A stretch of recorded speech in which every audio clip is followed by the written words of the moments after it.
Só esperar o pessoal chegar, tá? Então, turma, continuando aqui, pegando o gancho da pergunta da Lu, a Lu perguntou justamente o artigo 145, e aqui ele fala, inclusive, do IGF. Antes de entrar na pergunta dela, é o seguinte, a primeira recomendação que eu faço a todos vocês, toda hora que vocês estiverem estudando, apesar dessas aulas nossas à distância, é importante vocês terem um hábito, além de ver tudo no celular, no computador, no Google, etc. e tal, pegarem o VADMEC com seus de papel. Por quê? A prova ainda suas não é online, né? Principalmente quando a gente fala prova OAB, a bendita do OAB, independentemente se você vai fazer ou não, ou se você vai precisar ou não. E quando você usa o papel e usa o VADMEC com tudo, fica muito mais fácil você aprender a manusear, porque o hábito que te leva à perfeição, né? E o treinamento também. Esse artigo 145, vocês vão pegar ele, por favor, e puxar uma setinha no parágrafo 1º dele, e vão colocar justamente do lado assim, enunciação do poder de tributar. Princípio da enunciação do poder de tributar. Porque o artigo 145 bem fala, compete a qualquer ente da União, do Estado Federado, ou seja, União, Estado, Distrito Federal, Município, instituir os seguintes tributos. Impostos, que a gente viu essa aula, taxas, que a gente vai aprender ainda, e contribuição de melhoria. Ou seja, qualquer ente da União pode criar esses 3 tributos. Logo, a gente já lembra que outros 2 tributos que faltam aqui, que são as contribuições especiais e empréstimos compulsórios, serão tributos privativos da União, tá? Isso é importante justamente para vocês entenderem aí essa diferenciação. Mas aqui o ponto não é esse também. Continuando, a gente entra no parágrafo 1º que fala, sempre que possível, os impostos terão caráter pessoal e serão graduados segundo a capacidade econômica do contribuinte, facultada a administração tributária especialmente para conferir efetividade a esses objetivos, identificar respeitados os direitos individuais e, nos termos da lei, o patrimônio, os rendimentos e as atividades econômicas do contribuinte. Então, quando eu falei dos impostos para vocês, eu falei que ele pode ter uma característica de ser objetivo ou real, que é a mesma coisa, objetivo e real, ou então subjetivo e pessoal, que é outra coisa. Quando eu falo o seguinte, o Eduardo comprou um carro, a Lu comprou um carro de 50 mil reais à vista. O Eduardo é muito amigo da Lu, foi lá, viu que ela comprou um carro de 50 mil, foi lá, comprou o mesmo carro de 50 mil. Só que o Eduardo comprou ele em suaves 60 prestações, né? Que vai ficar muito mais caro que a Lu que pagou à vista. E aí, o IPVA do Eduardo e da Lu, desses carros deles, que são idênticos e com o mesmo valor, só que o Eduardo parcelou e a Lu comprou à vista, vai ter o mesmo valor ou vai ser diferente?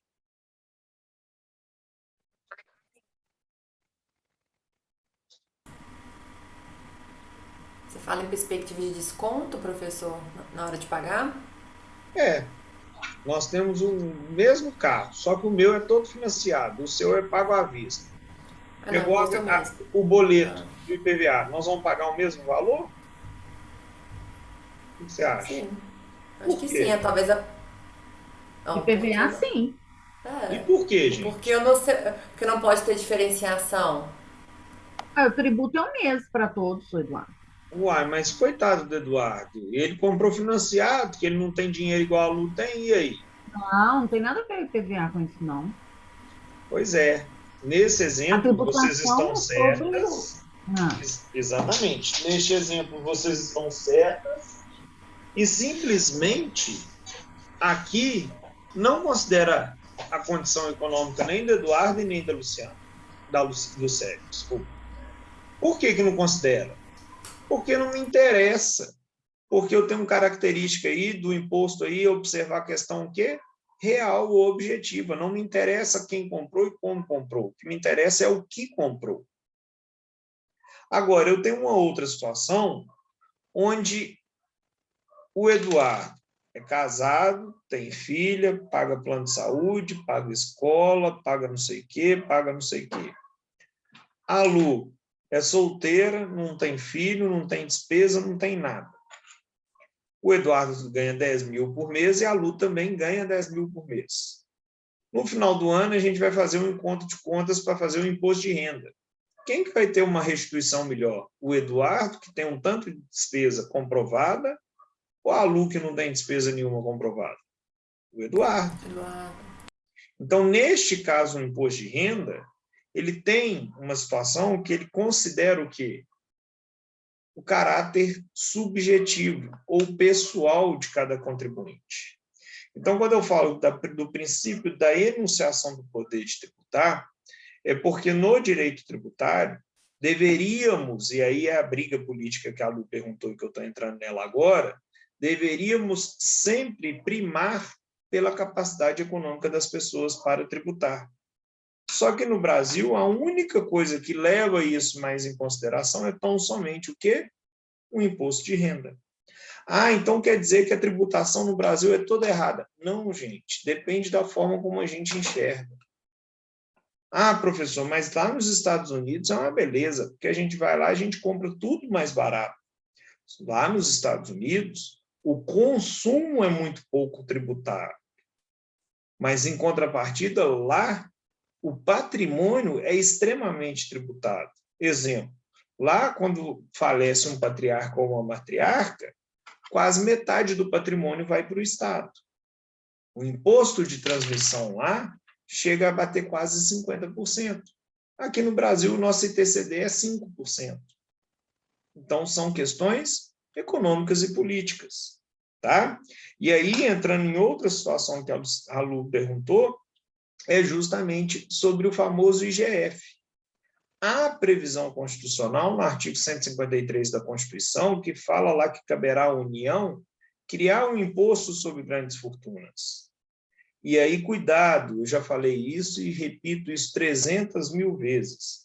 Independentemente da ideologia que você tem, do que você acredita, do que você desacredita, uma coisa eu te peço: jamais defenda a criação de nenhuma forma de tributação. Porque o pau que dá no Chico, dá no Francisco. Como assim? Eu posso virar e falar assim, mas eu vou defender o imposto sobre grandes fortunas, porque o milionário que tem que pagar isso. Gente, 70%, e aí vem o direito financeiro que eu expliquei para vocês nas aulas anteriores, 70% da riqueza existente no Brasil é de capital o quê? Externo, internacional. O que isso quer dizer? Quer dizer que se eu aumentar a carga tributária desses investimentos externos, o que vai acontecer? Duas opções. Ou o investidor externo pega o dinheiro dele, vai embora do Brasil e começa a investir em outro lugar, ou esse investidor externo vai ter que fazer o quê para ele continuar investindo aqui? Repassar o custo dessa tributação dele. E quem paga o custo dessa tributação? Turma? Nós, que somos consumidores e que, claro, vamos utilizar, comprar o produto que ele produz aqui, comprar a matéria que ele desenvolve aqui, comprar o que ele investe aqui. Entendeu? Então, ele vai embutir o custo tributário. Então, é muito importante a gente sempre entender que, independentemente de onde que a gente esteja na carga tributária e na cadeia, né, a gente sempre vai custear e sempre vai pagar, né, essas questões, independente da gente ter o tributo direto ou não. Ah, professor, então por que o povo sempre briga com a gente e sempre os empresários ficam falando que a carga tributária é alta demais? Porque eles querem ter uma margem de lucro maior ou eles querem que o produto fique mais barato, ele tenha um maior número de consumidores, que hoje eles não têm. Mas qualquer empresário que se preze, para sobreviver, ele tem que repassar o custo tributário para quem? Para o consumidor, porque quem paga a conta de tudo somos nós, queridos consumidores. Então, é importante a gente ter essa visão, é importante a gente enxergar essa situação no nosso dia a dia. Tranquilos? Mas e aí, na sua opinião, o que deveria ser feito para melhorar pelo menos a percepção que se tem a respeito dessa diferença tributária, assim, tipo, entre quem ganha muito pouco e quem ganha muito? Não, no meu viés, o que a gente tem que fazer é ter um sistema tributário mais simplificado. O Brasil tem mais, dentro das suas 5 espécies tributárias, nós temos quase 92 ou 94 subespécies de tributos. E isso gera um custo, né, muito alto para quem é empresário, desde o pequeno até o grande empresário. Isso é um custo muito alto, né? Então, o que eu defendo é uma simplificação da forma tributária. E tudo que é mais complexo traz para a gente mais formas de fazer coisa errada. É igual eu falo, se você segurar a água assim na palma da sua mão, ela não cai. Se você quiser ficar complexo, ela vai fugir no meio de seus dedos, né? A questão tributária é mais ou menos essa. Quanto mais complexa ela é, mais possibilidade de fazer coisa errada a gente faz. E isso, consequentemente, gera um custo muito alto, que é um custo produtivo, né? As empresas hoje, elas gastam muito, tanto com advogados quanto contadores, e isso acaba enrijecendo muito o nosso sistema. Então, assim, a minha opinião, e hoje o que eu defendo, é tão somente uma simplificação do sistema tributário. Só que aí a gente entra numa guerra de Estado federado, igual vocês já aprenderam. Por quê? Porque eu estou vendo aqui, e eu já mostrei para vocês, que 70% a 75% de toda a arrecadação tributária fica concentrada na mão da União. E aí, os estados e municípios não querem reforma tributária para, entre aspas, simplificar, para que a União tenha o domínio total da arrecadação e fique repassando para os estados e municípios. Porque é aquela coisa, o artigo 18 da Constituição traz lá a autonomia de cada ente federado. Gente, mas o que é ser autônomo sem dinheiro? Nada, né? Pensa em você. Pensa em você desempregado, sem trabalhar, sem nada. Você é autônomo de alguma coisa? Não. Você vai ter que voltar para casa dos seus pais, vai ter que depender de ajuda de alguém, tudo. Não tem autonomia nisso. É o que o Estado brasileiro vive. Todos os estados e todos os municípios não têm autossuficiência financeira. E aí eles ficam dependendo de quem? Do governo federal. E nós já aprendemos que a gente, para aprovar uma lei complementar, nós precisamos da maioria do Congresso Nacional. E aí, você, independentemente de ser partido de situação ou oposição, se você está ali representando o seu Estado, você não vai querer facilmente que haja uma simplificação para tudo ficar controlado na mão do governo federal. Só se você for doido. Então, a reforma tributária está muito difícil de acontecer e longe de acontecer de uma forma simples por interesses difusos. Então, por isso que a gente tem um Código Tributário Nacional que é de 66, quando começa um Estado militar, que foi um período maravilhoso para ser implantado, porque ninguém podia reclamar e era assim, pronto, acabou. Então, isso que a gente vivencia hoje. E, infelizmente, a gente, não é porque era o Estado militar que deu certo, não, tá, gente? Cuidado com esse tipo de leitura. Mas, infelizmente, a gente tem muitos períodos, entre aspas, militares no nosso dia a dia, que a gente tem que aceitar mudanças legislativas goela abaixo. Exemplo, reforma trabalhista. Extremamente importante ter tido? Sim. Mas ela foi feita da maneira adequada? Eu acho que não. Por que não? Porque ela não teve um viés social, tão somente voltado ao empregado ou só ao empregador. Se você analisar o que a reforma trabalhista proporcionou de possibilidades para o empresariado e, tributariamente falando, reduziu muito mais a arrecadação brasileira, porque ela estimulou demais a pejotização, e você pejotizando, ou seja, criando empresas, entre aspas, fantasmas aí, que depois a gente discute isso melhor, você tem uma arrecadação tributária muito menor. Então, é isso. E quando a gente tem a reforma trabalhista, uma mudança de governo, onde cai nas mãos do Michel Temer uma situação onde ele tem domínio e todo o apoio do Congresso Nacional. Aí é fácil, você manda um projeto de lei e aprova rapidinho. Tá?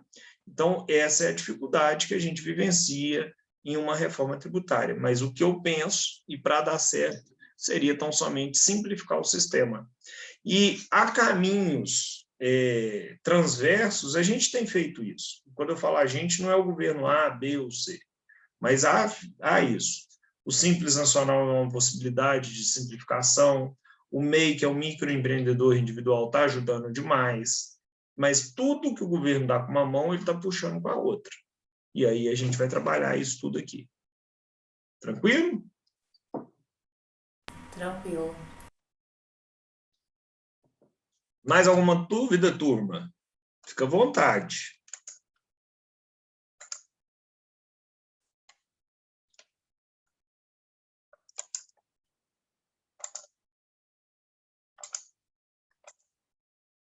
Nada?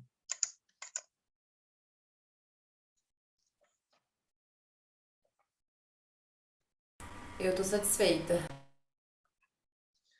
Então tá. Ó, semana que vem, vocês vão postar até domingo a VA1 e na nossa aula da semana que vem nós vamos discutir, conversar sobre a VA1. Ok? Beleza. Professor, Oi, pode falar, Fabrício. sobre a VA mesmo, elaborar a planilha dos gastos mensais, dar uma analisada nos tributos, o senhor está querendo uma porcentagem de um tributo em cima de, por exemplo, imposto de renda sobre salário, para colocar a porcentagem que incide um valor de cobrança. Se o cara ganha 10 mil, 25, 27,5 em cima que Isso. Pode ser por porcentagem ou pode ser um valor, o senhor quer um valor fixo? Pode ser percentual, mas o que eu gostaria que você fizesse? Não precisa ser de sua vida, eu nem preciso saber da vida de ninguém, mas que você pegasse, tipo, alguma pessoa, um contra-cheque, ela ganha 10 mil, então eu vou pegar o contra-cheque dela lá e vou ler esse contra-cheque. Esses 10 mil é o valor bruto, mas o que ela tem de desconto? Ela tem lá, vale isso, vale aquilo, INSS, FGTS, IRRF, ou seja, ela tem um tanto de desconto ali. O que desses descontos é tributo e o que não é? Para mim, só me interessa o que é tributo. Por que eu quero que você olhe isso? Porque às vezes você vai achar que tem uma coisa ali que é tributo e não é. Aí você vai montar a planilha, olha, desses 10 mil aqui, para mim, eu entendo que tem desconto disso e disso, disso, e essas questões são tributos. Ok. Sobrou quanto? 6 mil reais. Desses 6 mil, ela vai fazer o quê? Pagar as contas do mês dela. Conta de água, conta de luz, conta de telefone, internet, TV a cabo, supermercado, posto de gasolina. Você vai pegar cada uma dessas contas. A energia deu 300 reais. O que na conta de luz eles estão te cobrando desses 300 reais de tributo? ICMS, PIS, COFINS, mais alguma coisa? Não sei. Deixa eu ler essa conta toda, que eu nunca parei na minha vida para ler essa conta de cabo a rabo e descobrir o que eu pago desses 300 reais aqui de energia elétrica, o que é realmente de energia e o que é de tributo. Então, desses 300, nossa, 170 foi só de tributo. Nunca pensei nisso, né? Beleza, olha só, você já morreu em 27,5% quando você recebeu o seu salário, e agora você está morrendo em quase 50% na conta de luz? Uai, será que sua carga tributária é só 27,5% no final do mês? Eu acho que não, você está pagando muito mais do que isso. Quem dera se a nossa carga tributária e o nosso problema fosse imposto de renda. Ia ser bom demais. E aí você vai chegar num nível que você vai falar assim, poxa, eu pago muito mais do que 20%, 30%, 40%. E vai ter uma análise crítica disso aí. Você concorda? Discorda? Por quê? O que você achou? O que você pesquisou referente a isso, que você leu e que foi interessante? O que eu quero é que vocês tenham essa obrigação de fuxicar essas contas para vocês ficarem em pé da vida. literalmente para vocês ficarem pé da vida. Com o professor, porque tendo que fazer o trabalho, e com um tanto de coisa que vocês pagam, que vocês não têm nem ideia do que vocês pagam. E é por isso que a aula que vem a gente vai usar para discutir essas questões todas. Tranquilo? Tranquilo, Eduardo. Com alimentação é mais complicado, né? Tudo, fica à vontade. Ah, fui no McDonald's, pega a notinha do McDonald's e lê lá o que você está pagando de tributo na notinha dele. Né?